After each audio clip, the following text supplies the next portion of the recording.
There are really only three things about time that we don't understand: the past, the present, and the future. Yes, let's deal with the concepts of time. This is going to be cool, weird, and maybe a little bit confusing. Let's try to make it a bit clearer. The past once existed and now does not exist. The future doesn't exist. And the present, well, you can never really catch up to it. Like right now, you're watching this video. And in the future of this video, I'm going to do something that you've never seen me do in a video before. And that tease that I just did is now in the past. And when you look at something called the arrow of time, which is basically the directionality of change, because there is really no such thing as time that's flowing, we find out that there are two levels of reality we live in. When you drive a car, ride a bicycle, you're at the Newtonian classical physics level, which has an arrow of time. It has a directionality to it because of what's called the second law of thermodynamics, which are basically how you have a certain number of microstates that form that macrostate where the bicycle is going. For example, if you crack an egg open, you can't uncrack the egg because you've increased the entropy.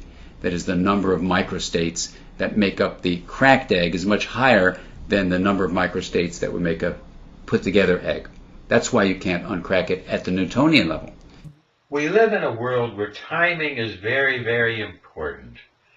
We see a past, present, future, but that's just one part of the brain that kind of sees that.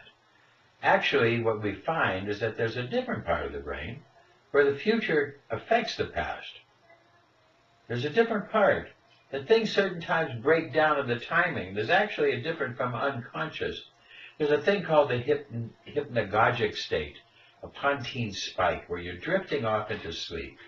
And all of a sudden you're dreaming that you slip and you startle. Now in the real world we seem that we slip, then we jerk, like you slip on a banana, and then you jerk. But in the pontine spike of this hypnagogic state, it's the other way around. You actually jerk, then you make the dream. So it happens in reverse. It's effect-cause rather than cause-effect. Now, there's another example from reverse speech. Let's look at some of Donald Trump's reverse speech. Illegal, invalid,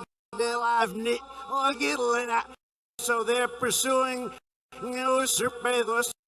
they can't win an election day, and they know their candidates are terrible. Policies are crazy, their politicians are corrupt. The radical Democrats. Reverse speech seems to be right brain generated from an idea that somehow or another the brain can organize things in reverse, in backwards timing. So this whole idea of reverse causality, RetroCausality, has truth inside our neurology. Reverse speech technology is the most interesting, potentially societal changing thing I've ever heard. And I consider myself a subconscious behaviorist.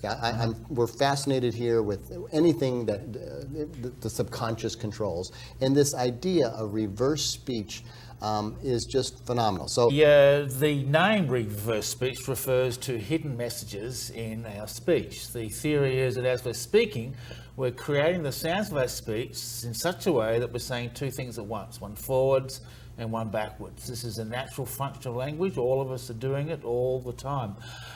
What we do is quite literally, we record people speaking and run the tapes in reverse.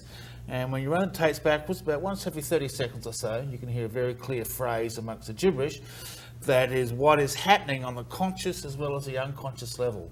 The unconscious mind is speaking in reverse, embedded backwards into the sounds of our speech. Right.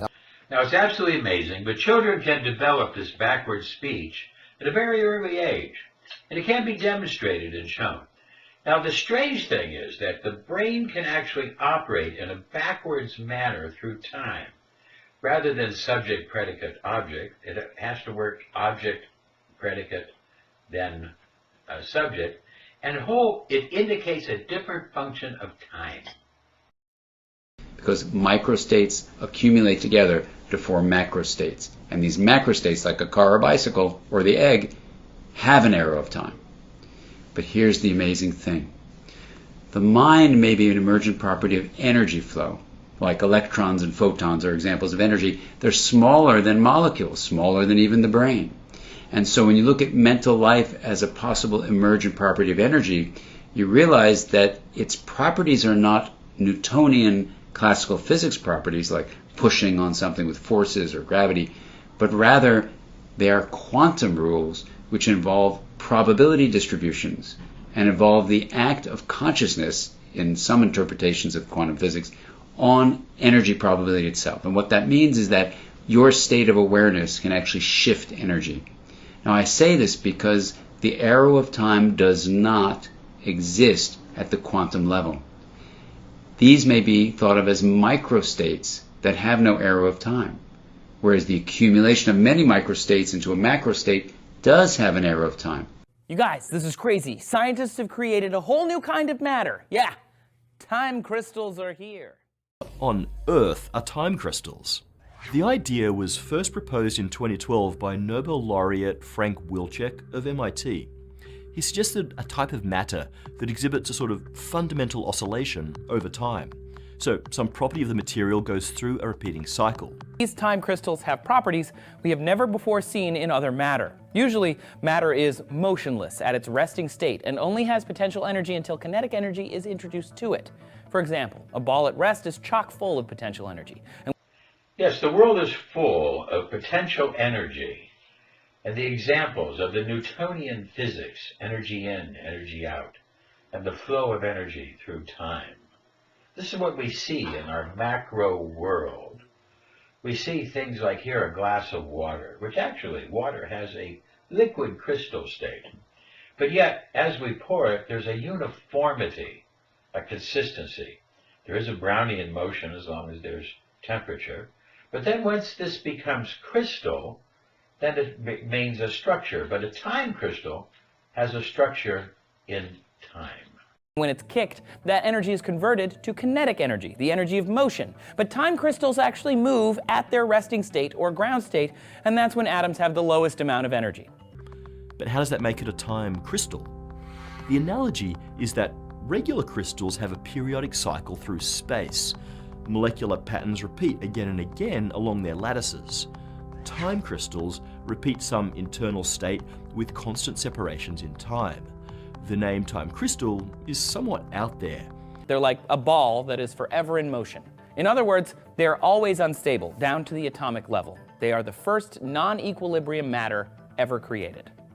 These time crystals have a special quality through time.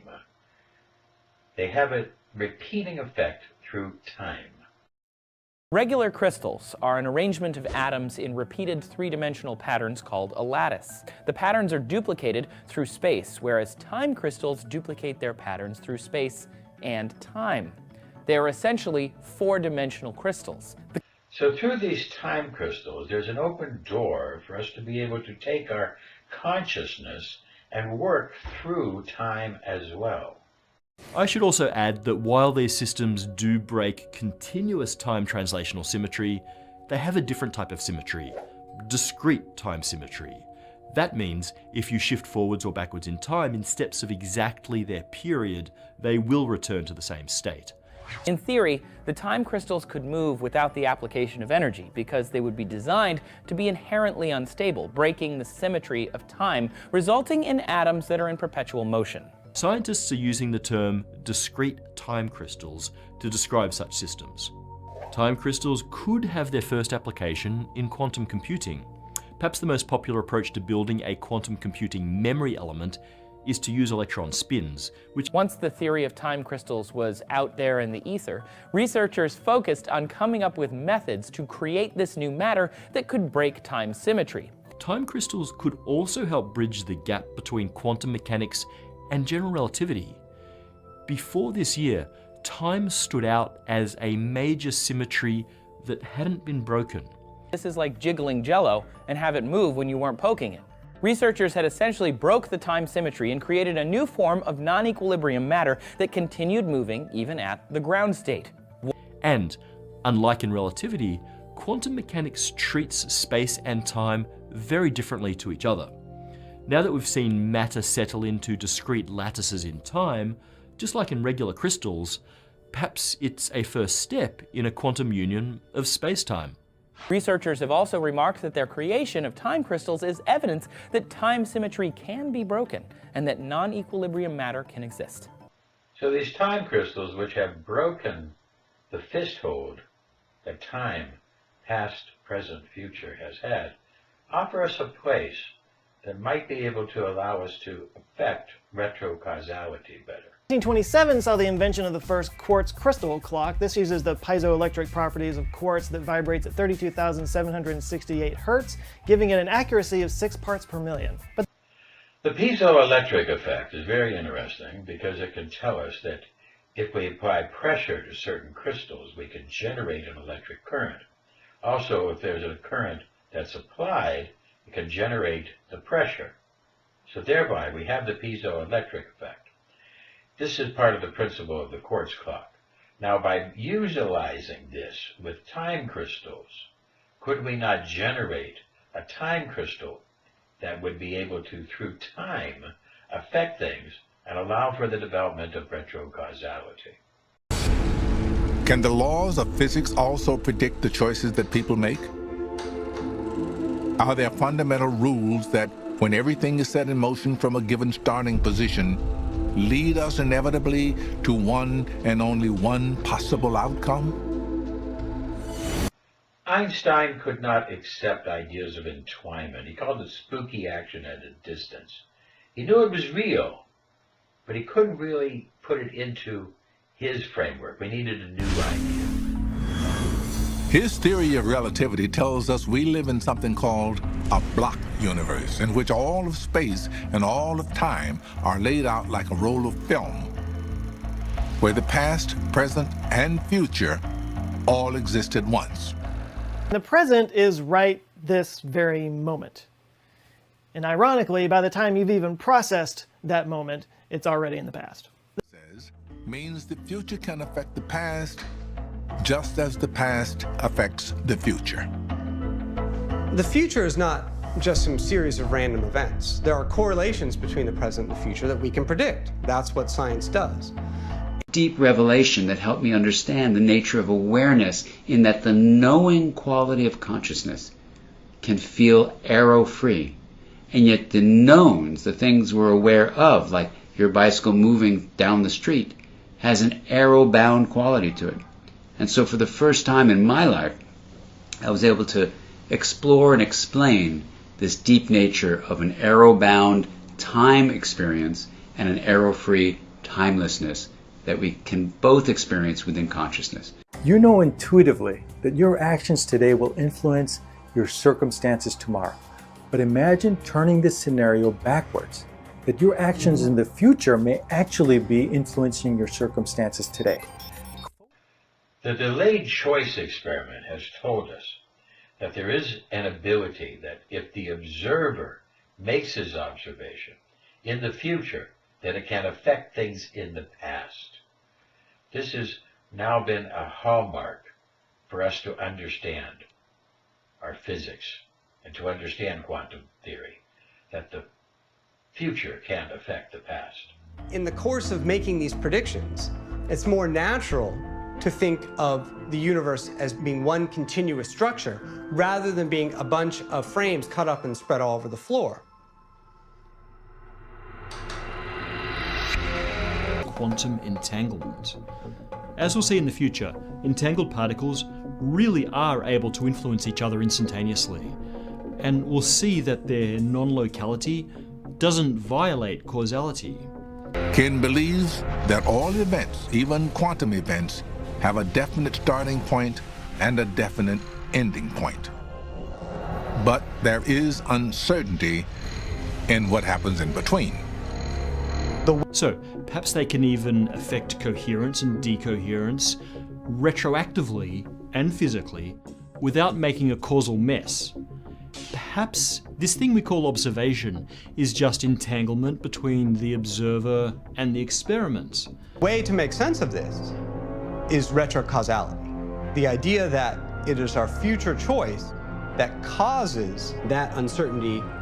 Retrocausality means the future affects the past. Perhaps the evolving tapestry of entanglement, in all its impossible complexity, is what really defines reality in this space-time. The beginning and ending of events are fixed in time, but Ken argues quantum physics creates flexibility in the middle. And that flexibility offers us the chance to control our fate. What is absolutely clear in these experiments is that the measurement of a particle in the present can influence the properties of that particle in the past. In the Newtonian clockwork universe, the initial state and the laws determine everything there is. There's no freedom given the initial state. In a time-symmetric universe, it's not obvious that that's true, because if something is dependent not only on the initial state. In other words, a decision made in the present can influence something in the past. The effect seems to precede the cause. But equally on the final state. Now, those intermediate events aren't predetermined in the sense they're not determined by the initial state. They might eventually be determined, but there's more wiggle room for free will. Could it be possible that the future can influence the present? An enhanced version of the famous double-slit experiment, called the delayed choice quantum eraser, implies exactly that mind-blowing scenario that future events can influence past results. In other words, the endpoints of our fates may be fixed, but we don't know how precisely we will reach them. I don't know what I'm going to decide in 1 minute. And yet, that decision will be made. It will be determined. But maybe our sense of time flowing in one direction is not something that entangled systems are constrained by. The entangled particles seem to be immune to the direction of time, or are somehow connected in time even when they're not connected in space. Maybe our causal experience is just that, an experience, but not the true nature of reality. So there's a perfect example of something that I don't know and is not possibly not determined just by the past, but nevertheless will eventually be determined.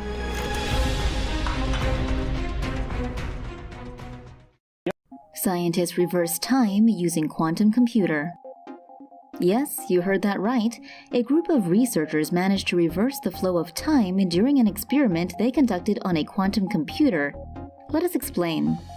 A team of researchers from the Moscow Institute of Physics and Technology used a quantum system program to reverse the state of a quantum computer a fraction of a second into the past.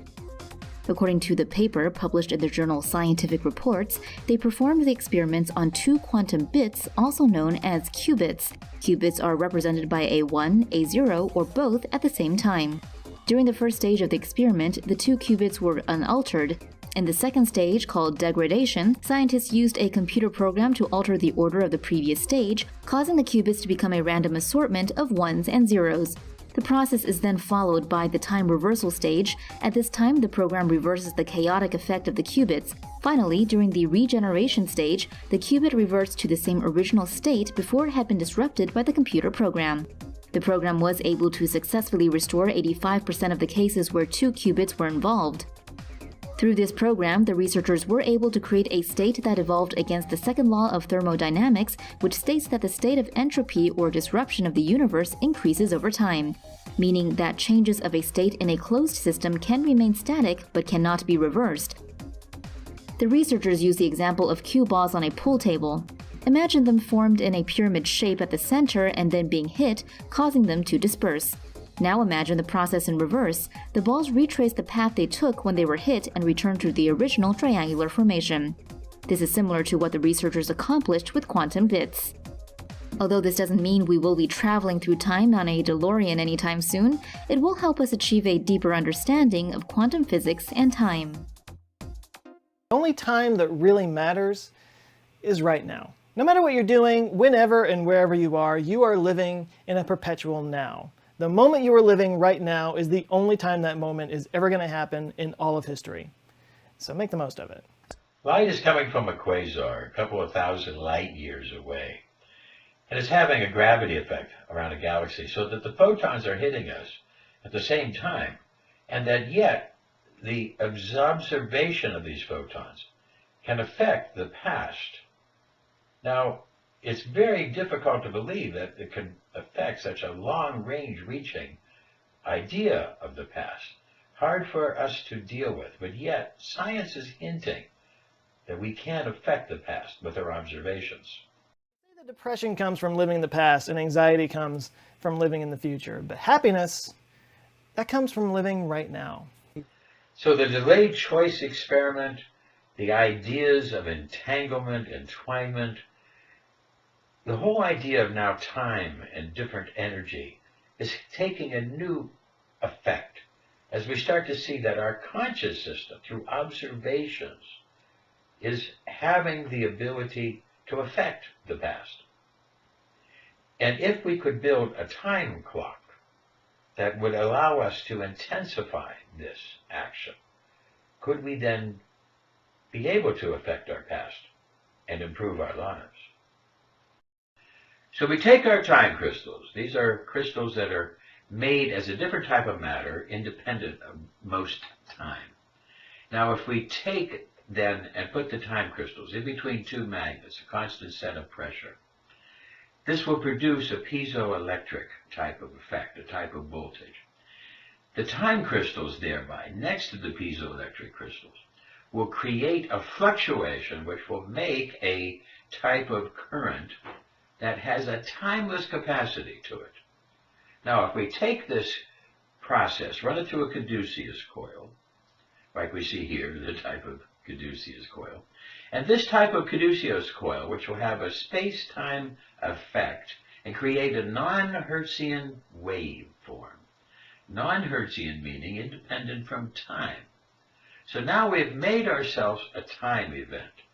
Utilizing the human mind, the human consciousness, the quantic system, and the proper vibrations, we'll be able to meditate, concentrate, and affect a portal through time to be able to send communication back into the past, into the future. Because time does not really exist as we think it does. Time is really more of a quasi-area, less of a river and more of an ocean. So now as we start to see, we can have these effects.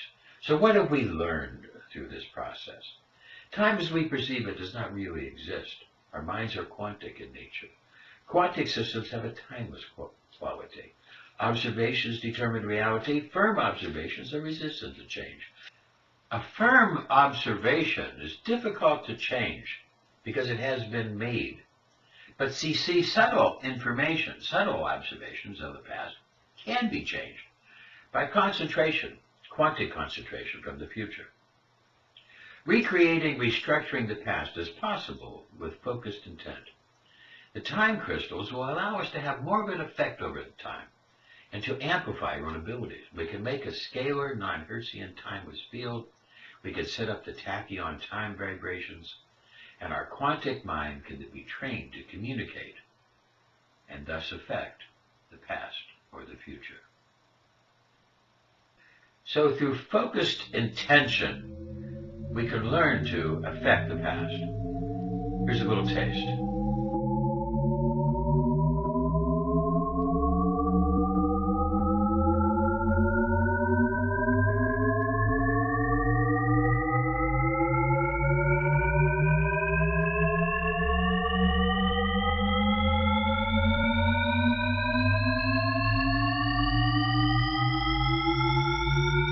You have to go climb mountains or make every moment big. It just means from time to time throughout your day, just kind of stop for a second.